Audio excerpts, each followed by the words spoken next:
रुको रुको रुको रुक जाओ। अवेला मचाकर मामलात मुश्किल ना बनाओ। और ये उनमें से एक है। भेड़िए सीधे होते ही नहीं, जो करना है हम करेंगे।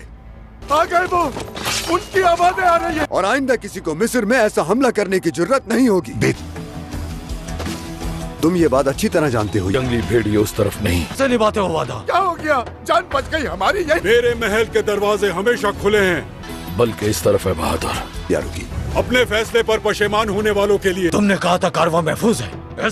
अब उसके सामने कादस की फतह नहीं बल्कि एक ऐसा ख्वाब था जिसमें पूरे आलमी इस्लाम उसके साथ हो।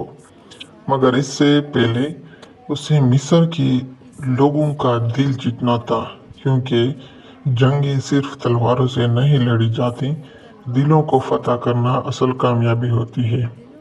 क्या सलाहुद्दीन इन दिलों को जोड़ पाएगा?